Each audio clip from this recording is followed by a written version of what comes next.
Hello, y'all. Some ain't quite over yet now. Rock with me.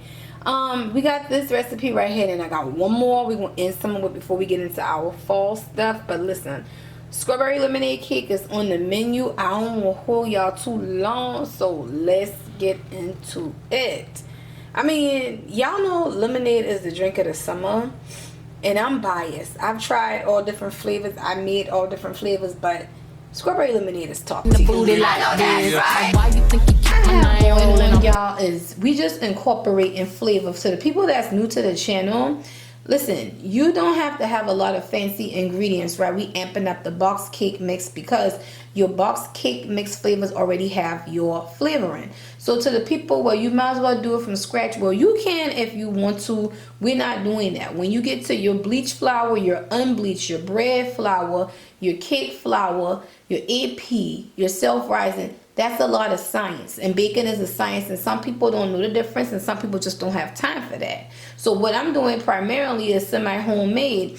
And the way we do these, when some people say, oh, I can tell this from a box and what's homemade, I promise you, you can't. Because I'm here to tell you, a lot of your large-scale bakeries, nothing but bun, and all them places, baby, all the men baking from scratch, okay? Take it from somebody that knows. So anywho, to this, I didn't go to the store, so I'm trying to show you how we can do this just with stuff we got in the house, right? So I had some sour cream I had to use up. So to each one of these, I put a spoon and a half of sour cream. This size spoon right here, this is not standard cereal size spoon, and it's not big serving spoon, it's that one in the middle.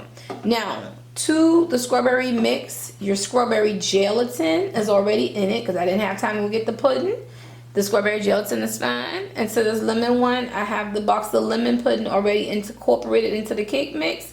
So we're going to get the eggs in and we're going to keep it moving. Now, to each batter, we're going to do 4 eggs. Y'all seen me do this before. I'm trying to make these quicker so we can get into, you know, the meats and potatoes of it, okay? So we're going to put 4 eggs in each one.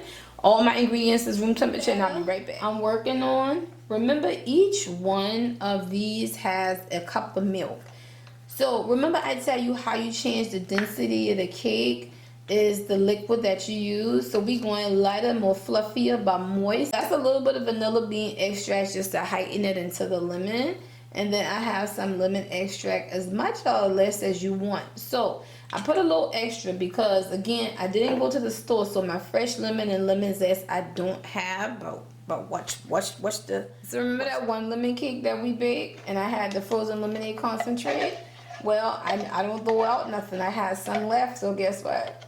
We're gonna boom pow bread with that. And I ain't even add my butter to yet, and this already smells good. So remember, this is strawberry lemonade cake. So we want to take that lemonade to the max. And I'm going to leave some of this in here because it's going to go for my powdered sugar icing, y'all. So remember, moisture is key when it comes down to your cake, but you don't want it too moist. So to each batter, we can give ourselves 2 ounces of cream cheese softened. All my ingredients are room temperature, y'all. That's the best way to do it. Now to our berry batter. Remember, we have a box of strawberry gelatin in there. Both batters, I did 1 stick of butter. So your 2/3 that we normally go with would be too much butter. So 1 stick softened will be good for each one. Because remember, we add 2 tablespoons of cream cheese and then 1.5 spoons of sour cream. So the moisture is already there. So we get down to this one right here. I didn't have any frozen strawberry and juices, so remember I tell y'all I'm using what I got. Sometimes that happens, right? But I got some strawberry extract in there, and then I had a little bit of fresh strawberries that I was about to go bad, so I sliced them up and I put a little bit of strawberry jelly to that, and we're gonna swirl that in the end. So see how light and fluffy this batter is? That's what we want. Now keep in mind, although these throw it in the bowl recipes, where you don't gotta dry, wet, egg mix, you always still want to stop and scrape the bottom of your bowl.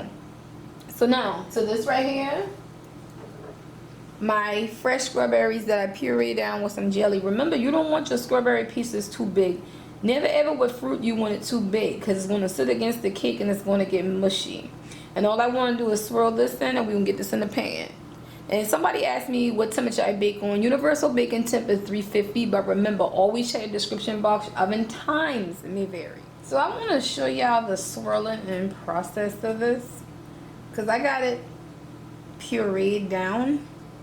But you want full. We want nice swirls. We want full. You want nice swirls. You want full. What I'm doing now, I hope y'all can see, is I got some strawberry batter down. Then I'm going to alternate lemon. Strawberry, lemon, lemon, strawberry. However, you want alternate and get in one flat layer. This is what I'm looking like right now. But I'm going to go back and hit it with another strawberry, another lemon. And keep it just like that. You don't have to blend it, swirl it together with a knife. It's going to do its own thing. I'm a diva. I'm a diva. I'm a diva. Right. And somebody always going to say, can I see a slice? So, here it go. Check the moistness level. It is there. It is there. It is there. So, y'all know what I do when I bake this. This is for work. Sometimes I slice it up. Sometimes I take it whole. But, y'all, this ended up with so much cake mix that I'm going to come back and show y'all some quick cake pops.